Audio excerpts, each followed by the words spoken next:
J'ai un message qui brûle dans mon cœur en cette matinée et dont le thème est persévérer dans la prière. En rapport avec notre thème annuel,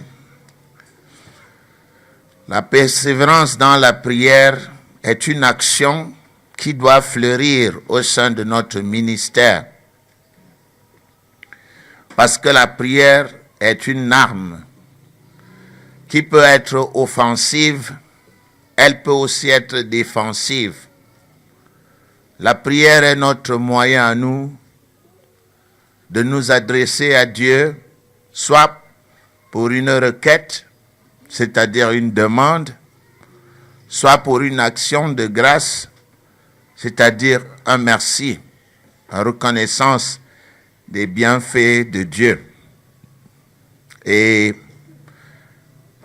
dans 2 versets de la Bible, l'apôtre Paul, par révélation, incite les croyants à persévérer dans la prière.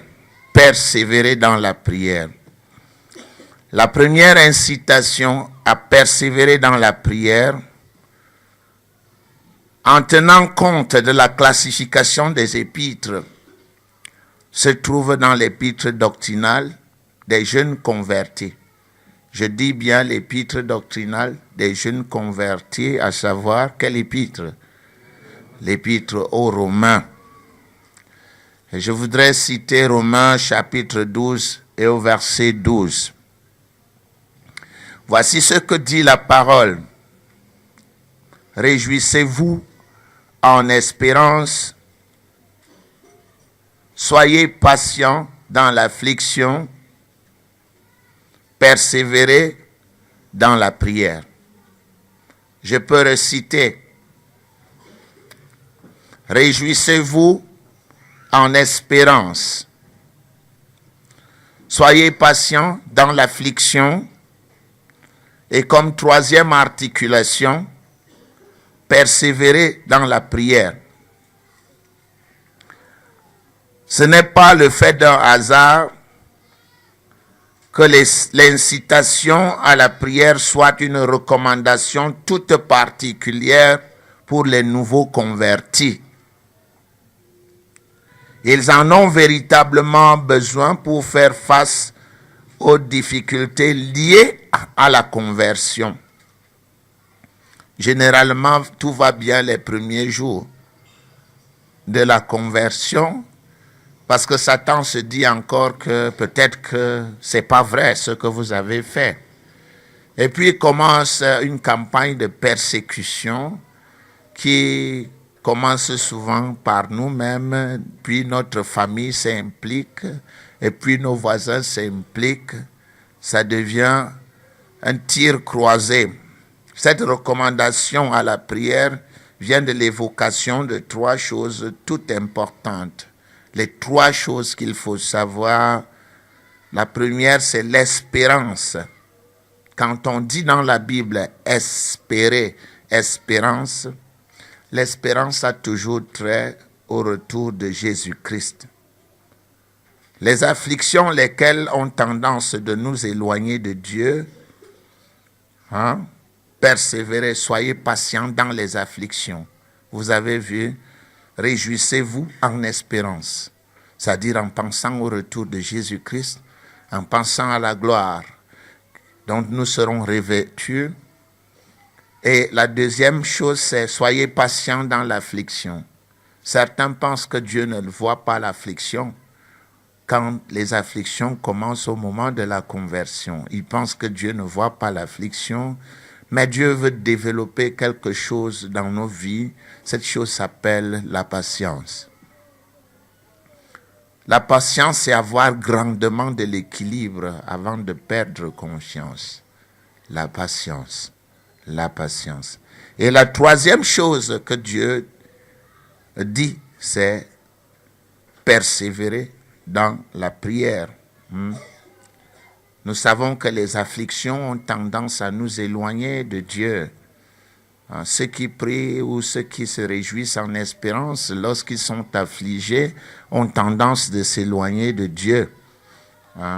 Mais il y a une troisième articulation, la prière. La prière qui est pour nous un moyen de nous approprier de tout ce qui nous appartient par droit divin. Lorsque nous prions, que nous soyons affligés, qu'il y ait des oppressions ou n'importe quoi, nous pouvons vaincre toutes ces choses par la prière au nom de Jésus-Christ. C'est vrai ou c'est faux? La prière est une arme redoutable, du moins pour ceux qui savent prier. Et nous avons une deuxième incitation à persévérer dans la prière. Selon le même principe de classification épistolaire, ce principe est dans l'épître de correction des croyants matures. Épître de correction des croyants matures, à savoir le livre de Colossiens. Pour ceux qui ne savent pas, les épîtres ont une classification. Les épîtres de Paul ont une classification. Elles sont 7 épîtres à l'Église.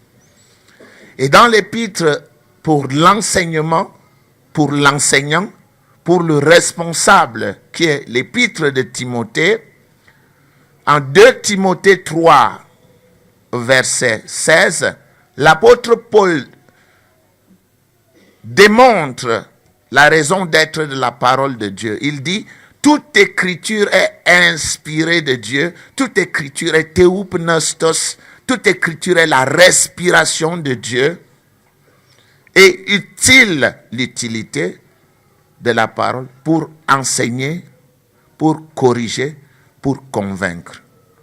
C'est 3 choses, le but de la parole. Chaque fois que vous allez la lire, le but de la parole va se situer dans 3 ensembles. Soit la parole vous enseigne, soit la parole vous corrige, soit la parole vous convainc. Soit la parole vous enseigne, nous appelons ce type d'épîtres les épîtres à l'enseignement.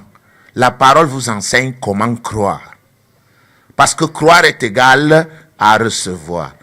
Elle vous apprend, enseigne comment croire. 2, la parole de Dieu vous corrige lorsque vous croyez mal. Il y a certainement beaucoup d'erreurs dans les pratiques des églises aujourd'hui. Tous parlent de Dieu, toutes ces églises, mais peu de ces églises disent la vérité. C'est la raison pour laquelle il est question de 2 Timothée 2,15, où l'apôtre Paul dit « Efforce-toi de te présenter devant Dieu comme un ouvrier qui n'a point à rougir, qui dispense droitement la parole de la vérité. » Donc le but n'est pas de dispenser la parole, mais de la dispenser comment? Droitement. Nous pouvons jouer avec la parole. Elle sera toujours la parole de Dieu, mais elle ne sera pas dispensée droitement. Prenons un verset simple. En vérité, je te le dis aujourd'hui, tu seras avec moi au paradis. C'est la parole de Dieu, oui ou non? C'est la parole de Dieu. Bon, maintenant, les divisions de ce verset vont nous montrer que ça, soit la parole de Dieu, soit ça ne l'est pas. En vérité, je te le dis aujourd'hui, tu seras avec moi au paradis. Il n'y a aucune virgule. C'est la parole de Dieu. Jouons avec la virgule. En vérité, je te le dis, virgule, aujourd'hui, tu seras avec moi au paradis. Il s'agit de quand? Aujourd'hui. Mais est-ce que c'est vrai? C'est la parole de Dieu, mais est-ce que cette coupure-là est vraie? En vérité, je te le dis, virgule. Non, en vérité, je te le dis, virgule. Aujourd'hui, tu seras avec moi au paradis. Est-ce que Jésus était au paradis quand il est mort? Aujourd'hui, la promesse donne aux malfaiteurs. Aujourd'hui, tu seras avec moi au paradis. Est-elle valable ou non? Est-elle valable ou non? Elle n'est pas valable. C'est pourtant la parole de Dieu, mais qui est mal divisée. Reprenons le même texte. En vérité, je te le dis aujourd'hui, virgule. Tu seras avec moi au paradis. Est-ce qu'il s'agit d'aujourd'hui? On me dit en vérité quand? Aujourd'hui. Nous serons au paradis quand? On ne sait pas. Mais c'est ce texte-là qui, dans la parole droitement divisée, est vrai. Vrai ou faux? Vous voyez donc, le fait n'est pas d'enseigner la parole. Tous enseignent la parole. Tous l'enseignent.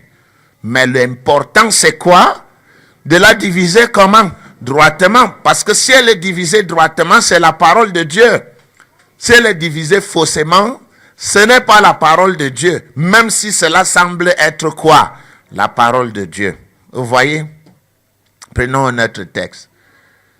Jésus étant ressuscité dimanche matin, les femmes allèrent au sépulcre. Ça semble la parole de Dieu. Jésus étant ressuscité dimanche matin, virgule, les femmes allèrent au sépulcre. Jésus est ressuscité quand? Dimanche matin. Et les femmes sont allées où? Au sépulcre. Reprenons le même texte. Jésus étant ressuscité, virgule. Dimanche matin, les femmes allèrent au sépulcre. Il est ressuscité dimanche matin. Vous voyez?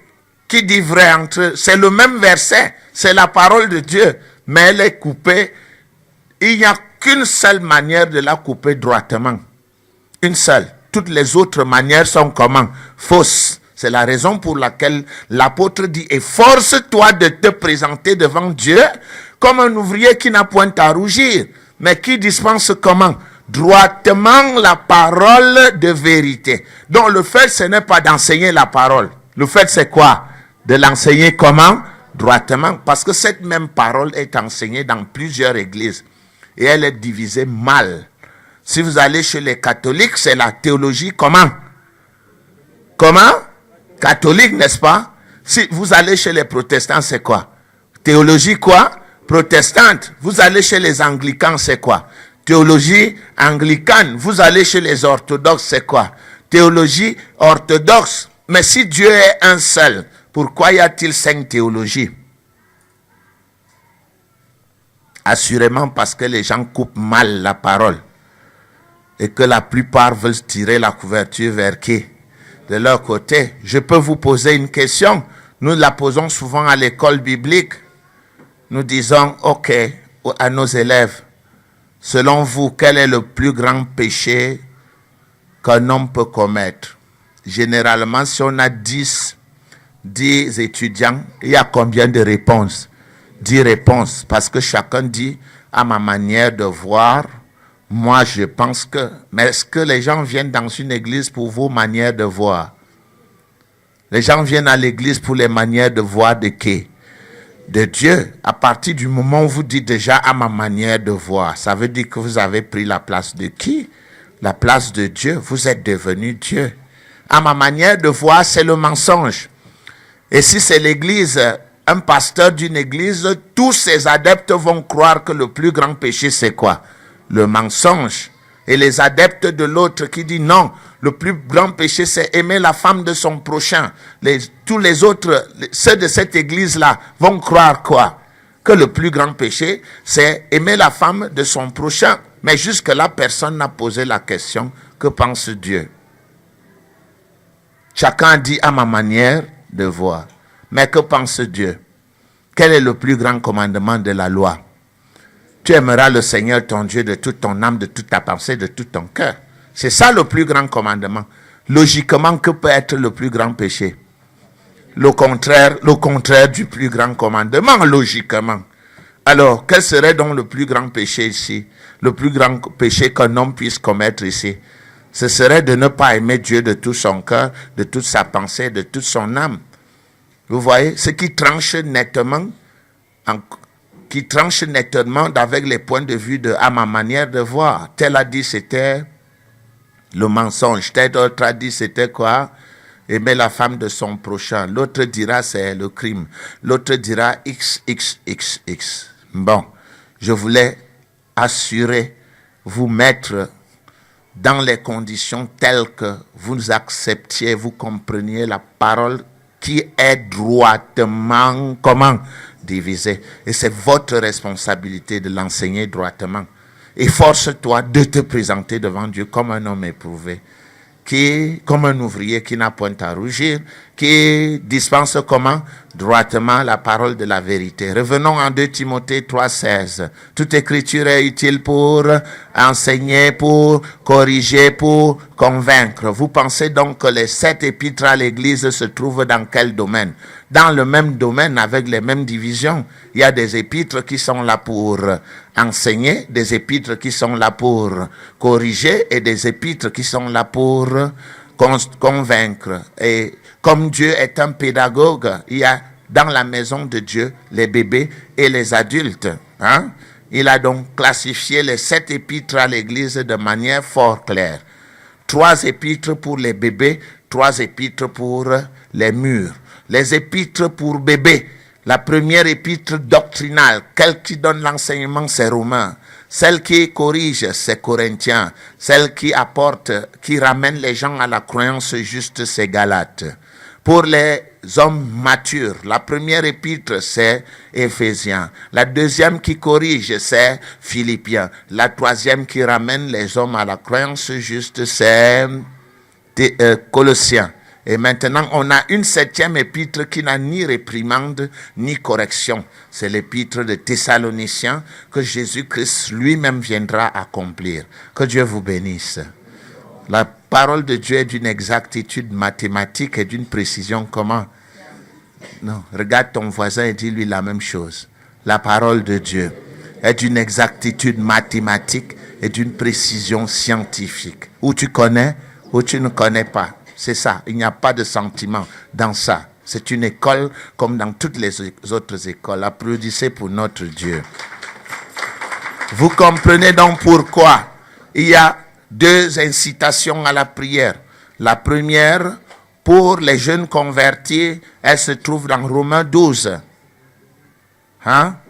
Persévérez dans la prière. On commence à leur dire, réjouissez-vous en espérance, soyez patients dans l'affliction. 2e, 3e articulation, persévérez dans la prière. Et dans le deuxième cas pour les adultes, ça se trouve en Colossiens chapitre 4 au verset 2.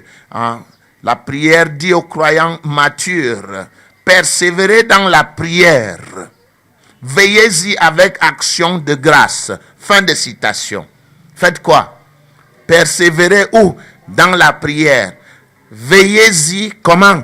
Avec action de grâce. Et Paul, par révélation, parle aux croyants matures qui se sont endormis. Et plusieurs croyants ici sont endormis. Vous les voyez assis. Vous pensez qu'ils suivent leur programme journalier de prière. 15, 15, 15, 15. D'accord? Quand je dis 15, 15, 15, 15, les croyants de l'église évangélique réformée qui ont bien suivi leur cours à domicile savent de quoi je parle. Qui a suivi son cours à domicile? Vous savez le principe de 15, 15, 15. Bon, les autres doivent venir faire les cours s'ils veulent. On ne peut pas tout dire, hein? C'est vrai que le soleil de Dieu brille pour les bons et pour les méchants, mais quand même, il y en a qui vont se mettre à l'abri volontairement parce qu'ils ne veulent pas que les rayons de soleil les touchent. On est d'accord? C'est clair ou c'est pas clair? C'est très clair. Donc vous avez, dans ce domaine, persévéré dans la prière, veillez-y avec action de grâce. Et nous disons que Dieu s'adresse aux croyants matures ici qui se sont endormis. Il leur demande de faire quoi? De veiller. Veiller veut dire quoi? Ayez les yeux grandement ouverts. Nous sommes pas en pleine journée ou en pleine action. La prière, pour nous, c'est notre thermomètre. Montrez-moi un croyant qui prie et je vous montrerai un croyant vivant. Montrez-moi un croyant qui ne prie pas et je vous montrerai un croyant qui s'est endormi. J'arrête ou je continue? Bien. Paul, par révélation, parle aux croyants matures qui se sont endormis. Et la seule manière de veiller ici et de ne pas s'endormir spirituellement, c'est d'être alerte afin d'être capable de voir l'adversaire. Celui qui prie voit l'adversaire. Celui qui prie est capable de voir les attaques de l'adversaire. Celui qui ne prie pas parlera toujours des choses spirituelles sur le plan physique. C'est-à-dire qu'il ne pourra rien voir. Il a des maux de tête, il ne verra que quoi? Les nerfs. Il ne verra que les comprimés de l'hôpital. Nous ne sommes pas contre ça. Bien au contraire, nous avons dit qu'il y a 3 aides, n'est-ce pas? Dieu en direct. La deuxième aide, c'est qui? Les hommes de Dieu. Dieu au moyen de ses hommes. La troisième aide, c'est qui? Dieu au moyen des médecins. Mais ce que Dieu n'aime pas, c'est que vous cherchiez deuxièmement le royaume et la justice de Dieu pour que toutes les autres choses vous soient retirées. Il veut que vous cherchiez comment?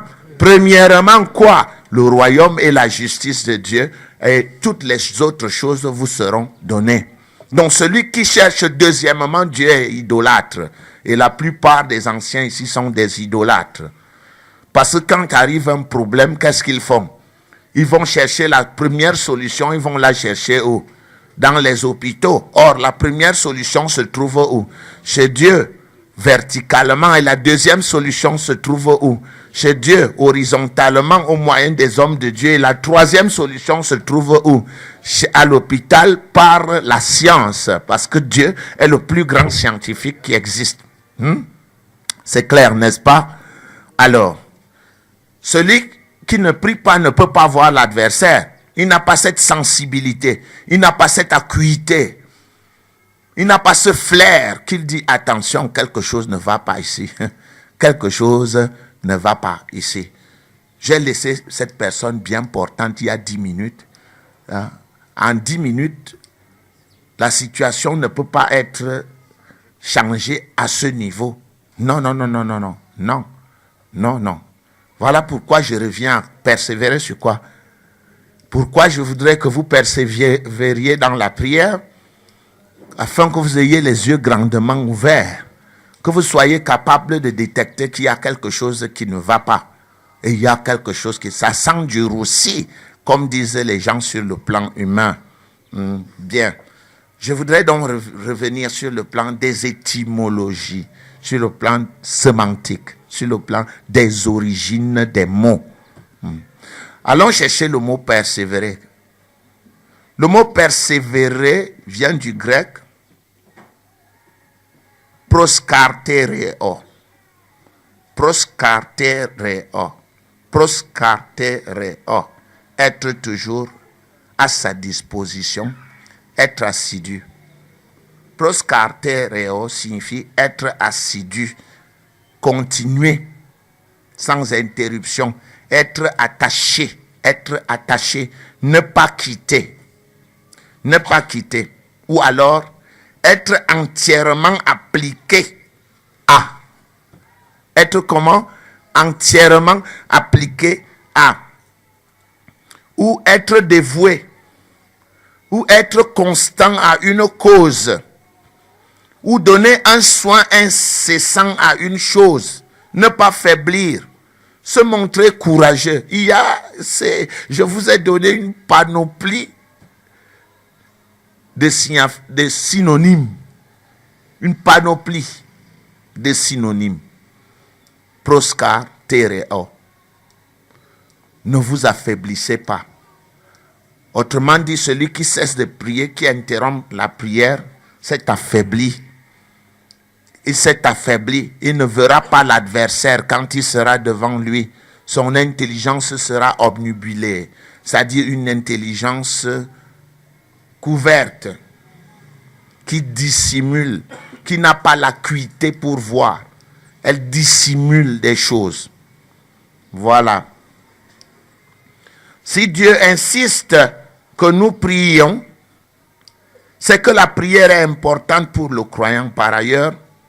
Dieu suppose que ses enfants se sont exercés à cette activité et qu'ils savent véritablement prier. Voilà une autre chose, un autre piège qui guette les enfants de Dieu. c'est que quand ils entendent prier sans cesse, ils pensent qu'il s'agit des prières de leurs églises. Hein? Il y en a certains qui adressent des prières aux anges.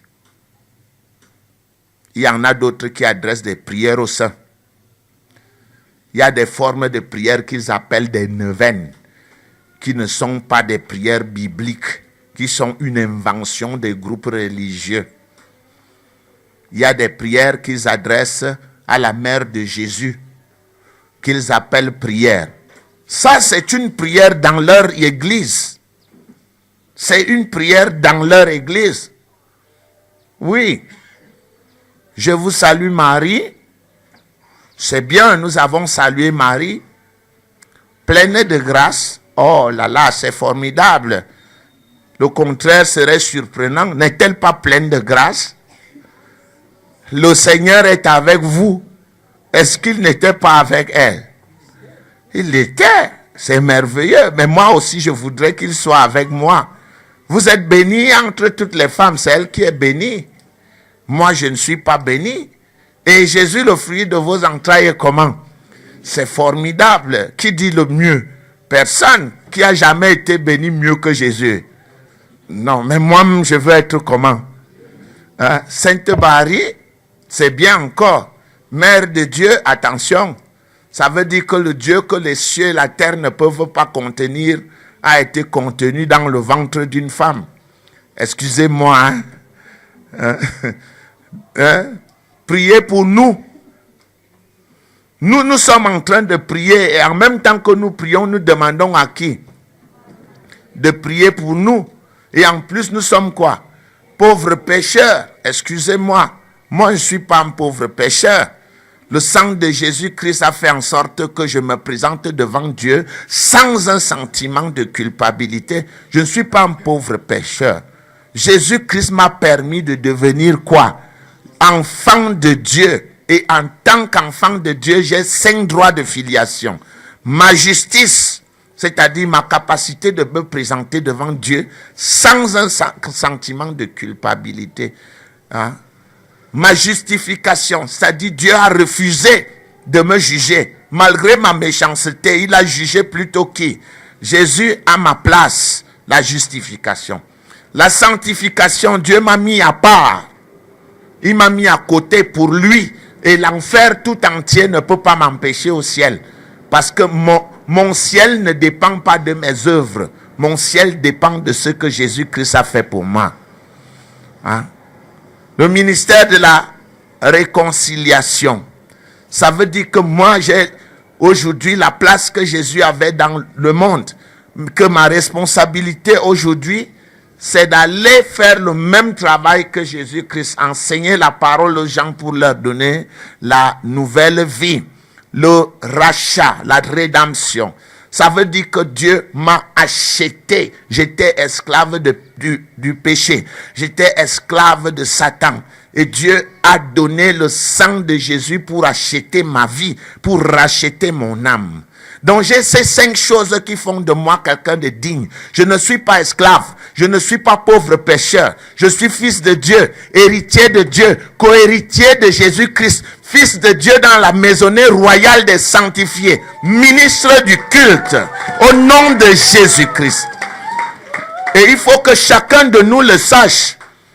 Si tu n'es pas capable de déclarer à Satan qui tu es, et que tu prennes la position d'infériorité pour dire que face à Satan, tout ce que toi tu peux être n'est qu'un pauvre esclave, pauvre pécheur. Je dis non, non, non et absolument non.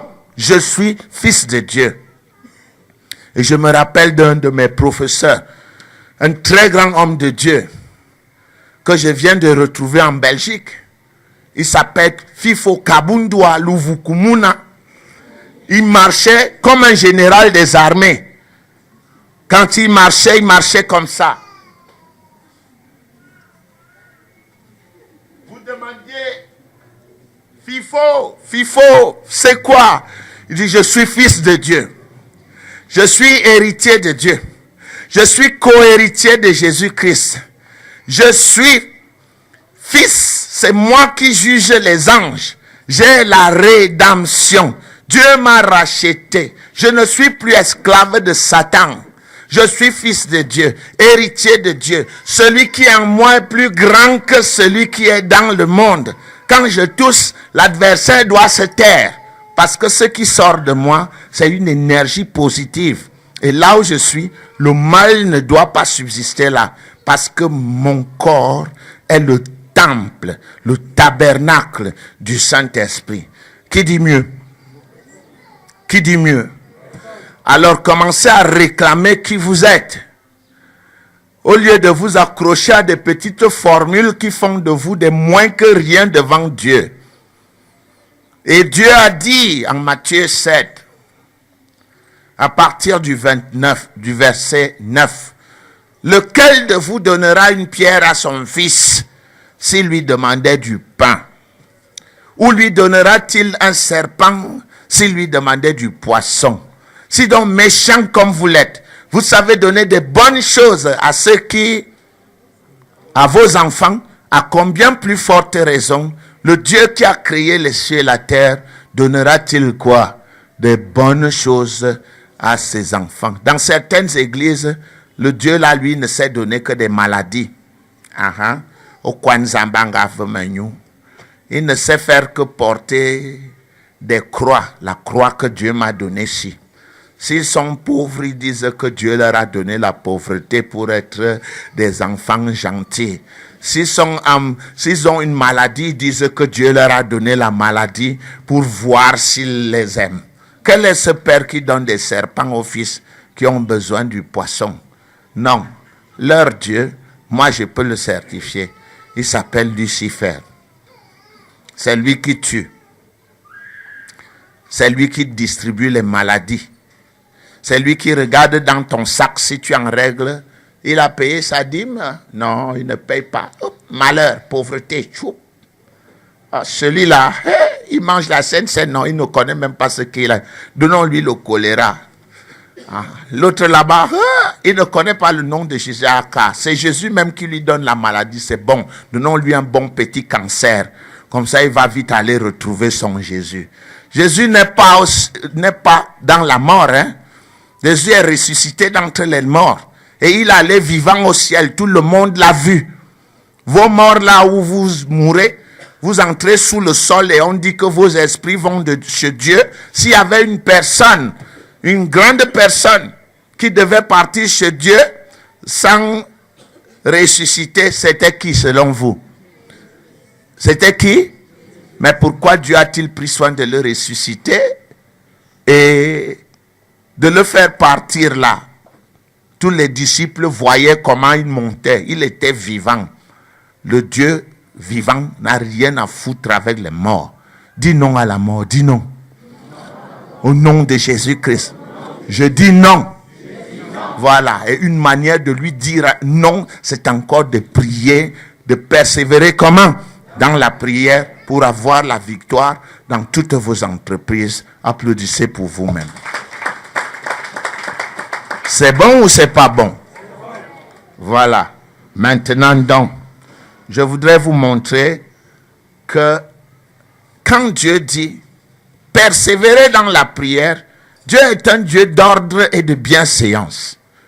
Et en Hébreux 7:12, vous avez appris que quand le sacerdoce change, nécessairement aussi il y a quoi? Un changement de loi. Ça veut donc dire que dans les 7 administrations, il y a 7 modèles de prière différents. Chaque administration a son modèle de prière. La 4e administration, quel est le modèle de prière? Quel est le modèle de prière de la 4e administration? Voilà, notre Père qui est aux cieux, que ton nom soit, que ta volonté soit faite sur la terre, gna gna gna, gno gno gno. Mais quelle est la prière de la 5e administration? Le nom de Jésus. Ils élevèrent tous à Dieu la voix ensemble et dirent, Seigneur, toi qui as fait les cieux et la terre. Et ils conclurent en disant, donne, permets que nous fassions, qu'il se fasse des miracles. Au nom de qui? De Jésus-Christ. La première prière de la 5e administration. Et quand ils eurent prié, qu'est-ce qui s'est passé? le lieu où ils étaient assemblés trembla. Et c'est la différence entre les prières. Le Notre Père n'a jamais fait trembler le sol.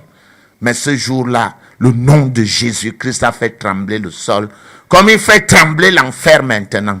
Chaque fois que vous allez dire au nom de Jésus-Christ dans l'administration de la grâce, vous allez voir des résultats parce qu'il est écrit, si vous demandez au Père en mon nom, je le ferai, je le ferai, je le ferai. Ce n'est pas Marie le fera, ce n'est pas l'ange Gabriel le fera, ce n'est pas Archange Michel le fera, ce n'est pas Saint Jacob, Saint François d'Assise le fera. Non, il est vivant. Il est comment? Il est où? Il est ici, là où 2 ou 3 s'assemblent en mon nom. Je suis. Il est là. Et il ne peut être là qu'en son nom.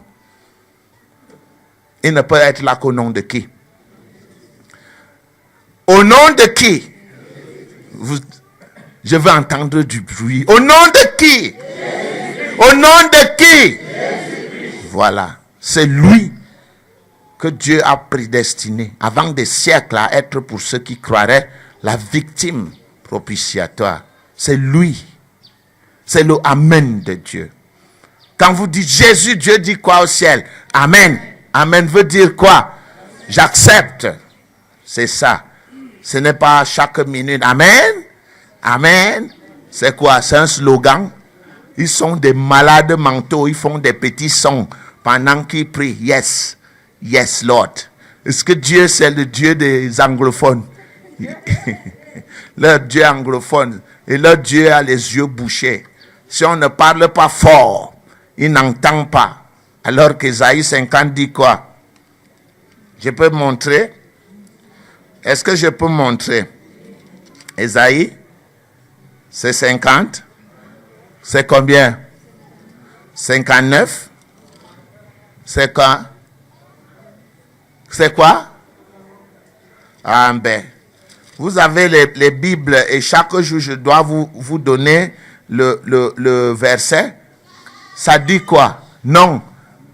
La main de l'Éternel, c'est quel verset? C'est quel chapitre? 59 combien? 1. C'est 59, 1. Non, la main de l'Éternel n'est pas courte pour sauver, ni son oreille trop dure pour entendre. L'oreille de Dieu n'est pas sourd. Cessez de faire le bruit dans vos assemblées. Vous donnez les maux de tête aux gens. Les gens viennent en bonne santé et rentrent avec la tension artérielle. Parce que les gens crient. Non, la prière, c'est être en contact avec Dieu de manière simple. Vous pouvez la faire à haute voix. Vous pouvez même la faire dans votre cœur. La Bible dit que votre Père voit dans le secret. Non, c'est clair. Ok? Nous allons laisser la théâtralisation de certains milieux spirituels. Bien. Nous pouvons vérifier Luc chapitre 18 et au verset 1. Luc chapitre 18 et au verset 1. Nous voulons montrer un verset qui n'est pas de notre administration, qui est de l'administration de la loi, mais qui peut nous permettre de comprendre ce que Dieu veut. Hein? Comme Romains 15, 4 enseigne ça. Romains 15, 4 enseigne que les écrits qui ne sont pas de notre administration peuvent nous servir de quoi? D'instruction. C'est Romains 15, 4. Or, tout ce qui a été écrit d'avance l'a été pour notre instruction, afin que par la patience et par la consolation que donnent les Écritures, nous possédions l'espérance. Fin de citation. Ça, c'est Romains 15, 4. Donc, nous pouvons donc aller nous instruire dans cet événement, dans cet enseignement. Nous pouvons aller asseoir nos convictions, aller lire pour voir ce que Jésus-Christ pense de la prière et l'appliquer nous aussi selon les les structures, selon les stratifications, les strates, selon les exigences de notre administration. Je cite Luc 18. Jésus leur adressa une parabole pour montrer qu'il faut toujours prier et ne point se relâcher. Verset 2. Il dit, il y avait dans une ville un juge qui ne craignait point Dieu et qui n'avait d'égard pour personne. Verset 3. Il y avait aussi dans cette ville une veuve qui venait lui dire, fais-moi justice de ma partie adverse. Verset 4. Pendant longtemps, il refusa, mais ensuite il dit en lui-même, quoique je ne craigne point Dieu et que je n'ai d'égard pour personne, verset 5, néanmoins, parce que cette veuve m'importune, je lui ferai justice, afin qu'elle ne vienne pas sans cesse me rompre la tête. Et le Seigneur ajouta, entendez ce que dit le juge unique. Et Dieu ne fera-t-il pas justice à ses élus, qui crient à lui jour et nuit, et tardera-t-il à leur égard? Verset 8, je vous le dis, il le fera promptement justice. Mais quand le Fils de l'homme viendra, trouvera-t-il la foi sur terre? Fin de citation. Maintenant, nous pouvons reprendre cette histoire qui est une illustration. C'est une image qui nous permet, dont le but est d'inciter les gens à prier.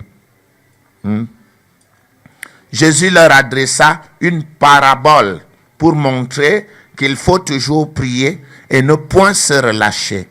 Le but de cette parabole était pour montrer qu'il faut toujours prier et ne point se relâcher. Voilà. C'est quoi une parabole? Parce que des gens prennent souvent des paraboles pour des vérités littérales, c'est-à-dire des vérités propres telles qu'elles se présentent. Une parabole est un exemple par lequel on illustre un précepte ou une doctrine.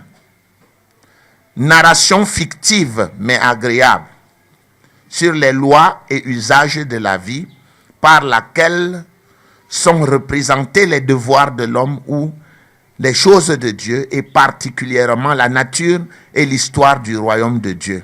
Une parabole, c'est une histoire terrestre avec un sens céleste. Une parabole est une histoire terrestre avec un sens céleste. Ce n'est pas nécessairement vrai, mais on vous raconte une histoire pour vous permettre de mieux comprendre la signification spirituelle d'une leçon qu'on voudrait vous donner. Donc la parabole n'est pas la vérité, mais c'est une histoire terrestre qui illustre une vérité céleste. C'est clair? Est-ce qu'on comprend? On a compris le mot parabole? Parce que quand on va dire la parabole de Lazare et du juste, les gens vont penser qu'il y a un paradis et il y a un enfer. Alors qu'en fait, c'est une histoire qui est racontée pour permettre aux gens de comprendre une vérité spirituelle. Je voudrais donc reprendre le texte. Il leur adressa quoi? Une parabole. Et quel était le but de cette parabole? Pour montrer qu'il faut toujours prier et ne point se relâcher. Et si Jésus-Christ enseigne qu'il faut toujours prier et ne point se relâcher, alors nous devons dormir et ne jamais prier, n'est-ce pas? Nous devons faire quoi? Pourquoi m'appelez-vous Seigneur, Seigneur, et ne faites-vous pas ce que je dis? C'est cette question-là. Il faut toujours prier. La prière va vous ouvrir des portes que personne ne peut ouvrir au monde. Et si Dieu est prêt, si vous êtes prêt, Dieu fera le miracle. Dieu va faire pour vous le miracle. Parce que vous êtes son enfant et qu'il veut vous bénir.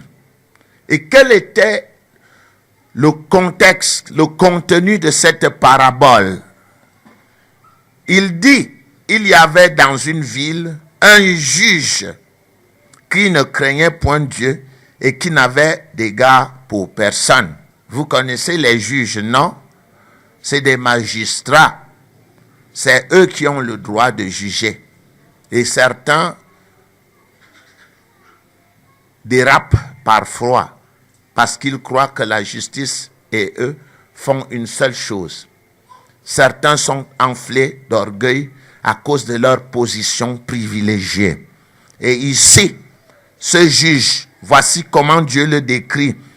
Il ne craignait point Dieu. Si quelqu'un ne craint pas Dieu, il est sans foi ni loi. Et il n'avait d'égard pour personne. Il ne respecte personne. Et il ne craint pas Dieu. Ça veut dire qu'il est son propre maître. Et il n'en fait qu'à sa tête. C'est l'image du juge. Le pouvoir suprême. Et on va vous montrer aussi une image de quelqu'un qui est insignifiant. Il y avait aussi dans cette ville une veuve. Et vous savez, la position des veuves en Israël était pénible au temps de Jésus-Christ. Pour cause des suspicions, chaque fois qu'une femme perdait son mari, on pensait que la grâce de Dieu n'était pas dans cette maison à cause d'elle. Parce que la femme vertueuse veille sur sa maison et la lampe de Dieu ne s'éteint point. Alors, celle qui avait le malheur de perdre son mari était méprisée. Peut-être aussi ça se passe dans nos traditions aujourd'hui. Nous avons vu les veuves maltraitées. On leur arrache tout. Et il y en a même qui n'attendent que ça. Ils convoitent les biens de leurs frères. Comme il ne peut pas les avoir de son vivant, ils souhaitent qu'il meure parce qu'ils veulent avoir ses biens lors de sa mort par le complexe de supériorité et la manipulation des forces physiques. Ils emprisonnent tout, ils prennent tout. Et les ayants droit eux-mêmes restent sans rien. Ouais. Il y avait dans cette ville une veuve, le plus bas échelon de la société, qui venait lui dire « Fais-moi justice de ma partie adverse ». Regardez un juge qui n'a pas peur de Dieu et qui n'a d'égard pour personne. C'est qui la veuve? C'est comme un soldat et un général. C'est qui le soldat? Pardon? C'est rien. C'est insignifiant. Il peut vous écraser d'un revers de sa main, il vous réduit à néant. Mais cette femme est venue dire, fais-moi justice de ma partie adverse. Verset 4. Pendant longtemps est indéterminé, ça peut être combien d'années? Pourquoi pas 10 ans? Pourquoi pas 20 ans? Pendant longtemps, il refusa. Mais ensuite, il dit en lui-même, quoique je ne craigne point Dieu, et que je n'ai d'égard pour personne, néanmoins, parce que cette veuve m'importune, je lui ferai justice, afin qu'elle ne vienne pas sans cesse me rompre la tête. Je lui ferai justice, afin qu'elle ne vienne pas chaque fois me rompre la tête. Et le Seigneur ajouta, entendez ce que dit le juge unique. Et Dieu ne fera-t-il pas justice à ses élus qui crient à lui jour et nuit? Et tardera-t-il à leur égard? Cette comparaison entre Dieu et le juge unique est malhonnête. Parce que Dieu ne méprise d'abord. Dieu ne méprise personne. Dieu n'est pas hautain. Dieu respecte ses enfants. Le Dieu est le Dieu des veuves et des orphelins. Donc la comparaison est malhonnête. Mais cette comparaison veut dire que quand bien même Dieu serait comme ce juge unique et qu'il n'aurait d'égard pour personne, il arriverait un temps pendant lequel il dirait, à cause même de cette importune, je vais agir. Mais nos prières n'importunent pas Dieu. Et l'objectif de cette prière, de cet enseignement, c'est d'amener des gens à faire quoi? À prier et à ne point se relâcher. Dieu n'attendra pas longtemps. Hein. C'est le juge unique qui a attendu comment? Longtemps. Dieu n'est pas le juge unique. Dieu est un père qui a compassion de ses enfants. Et Dieu ne peut pas laisser que ses enfants qui crient à lui jour et nuit ne reçoivent pas. Bien que ce soit l'idée de plusieurs d'entre nous qui ne sont pas capables de prier pour eux-mêmes pendant 5 minutes. J'ai eu cette expérience-là que j'ai faite beaucoup de fois. Lorsque des gens sont venus me voir pour prier pour eux, je leur ai dit, monsieur, priez vous-même. Commencez par prier pour vous. Je ferai après que vous aurez prié pour vous-même. Et j'étais souvent surpris et très désagréablement surpris que des gens venaient, lorsqu'on leur disait de prier pour eux-mêmes, leur prière ne durait pas 2 minutes. Hein? Oh Dieu, fais ceci, fais cela, au nom de ton Saint-Fils Jésus-Christ. Amen. Et je leur posais la question, vous voulez que moi je prie pour vous?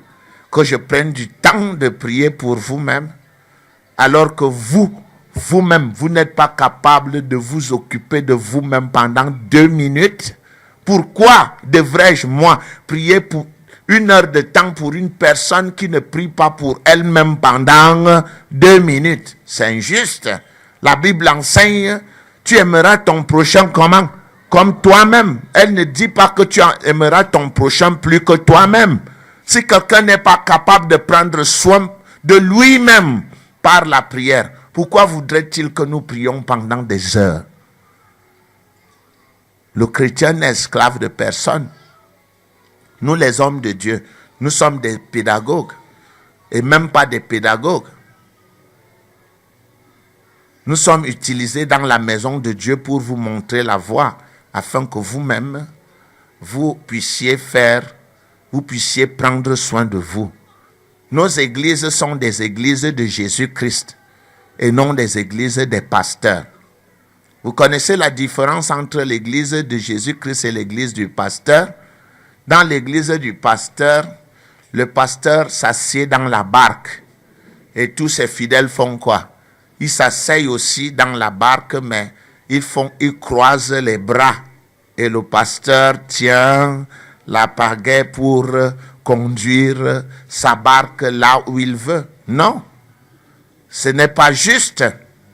Dans l'église de Jésus-Christ, tout le monde a la pagaie en main. Nous sommes dans une pirogue et que ce soit le pasteur, que ce soit les fidèles, pagaient tous ensemble pour atteindre l'autre rive. Comprenez donc aujourd'hui que nous sommes l'église de Jésus-Christ. Nous ne sommes pas l'église du pasteur. Vous voulez que les hommes de Dieu prient pour vous? Commencez par faire quoi? Par prier vous-même, pour vous-même et pour eux. Nous nous complétons dans la prière. Nous portons les fardeaux les uns les autres. Nous aidons les incrédules à devenir crédules. Nous les éduquons à devenir chrétiens. Nous leur montrons comment prier pour atteindre leurs objectifs. Mais notre responsabilité n'est pas simplement de prier pour eux. Voilà pourquoi, aujourd'hui, j'ai choisi cette parabole de Jésus qui montre qu'il faut toujours prier et ne pas se relâcher. Et je vous ai dit que la prière dans la 5e administration est la prière au nom de Jésus-Christ. Dans la Bible, les anges ont dit aux hommes, ne nous adorez pas, adorez Dieu. Je peux vous montrer le verset. Apocalypse 22, verset 8. Pour ceux qui prient les anges. Verset 8. C'est moi, Jean, qui ai entendu et vu ces choses. Et quand j'eus entendu et vu, je tombais aux pieds de l'ange qui me les montrait pour l'adorer. Verset 9. Mais l'ange me dit, garde-toi de le faire. Je suis ton compagnon de service et celui de tes frères, les prophètes, et de ceux qui gardent les paroles de ce livre adorent Dieu. Qu'est-ce que l'ange a dit? Qu'est-ce que l'ange a dit? Est-ce qu'il a dit prie-moi? Que ceux qui adorent donc les anges sachent qu'ils pratiquent l'idolâtrie. Les anges eux-mêmes ont dit adore Dieu.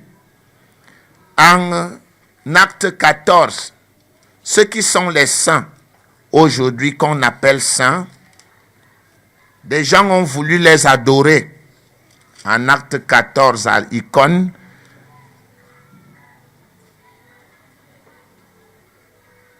à Lystre, verset 8, je cite, Acte 14, 8, à Lystre se tenait assis un homme impotent des pieds, boiteux de naissance et qui n'avait jamais marché. Il écoutait parler Paul. Et Paul, fixant les regards sur lui et voyant qu'il avait la foi pour être guéri, dit d'une voix forte, « Lève-toi droit sur tes pieds !» Et il se leva d'un bond et marcha. Verset 11. À la vue de ce que Paul avait fait, la foule éleva la voix et dit en langue lycaonienne, « Les dieux sous une forme humaine sont descendus vers nous. » Hein? Chacun de nous est ce qu'il est à cause de quoi? À cause de ce qui lui a été enseigné. Ils appelaient Barabbas Jupiter et Paul Mercure parce que c'était lui qui portait la parole. Le prêtre de Jupiter, dont le temple était à l'entrée de la ville, amena des taureaux avec des bandelettes vers les portes et voulait de même que la foule offrir un sacrifice parce qu'il les prenait pour des dieux. Les apôtres Barabbas et Paul, ayant appris cela, déchirèrent leurs vêtements, c'est l'indignation, et se précipitèrent au milieu de la foule en s'écriant, « Ô hommes, pourquoi agissez-vous de la sorte? Nous aussi, nous sommes des hommes de la même nature que vous. Et vous apportant une bonne nouvelle, nous vous exhortons à renoncer à ces choses vaines. » Nous vous exhortons à faire quoi? À renoncer à ces choses vaines pour vous tourner vers qui? Vers le Dieu vivant qui a fait le ciel, la terre, la mer et tout ce qui s'y trouve. Ce Dieu, dans les âges passés, a laissé toutes les nations suivre leur propre voie. Verset 17. Quoiqu'il n'ait cessé de rendre témoignage de ce qu'il est, en faisant du bien, en vous dispensant du ciel les pluies et les saisons fertiles, en vous donnant la nourriture avec abondance et en remplissant vos cœurs de joie.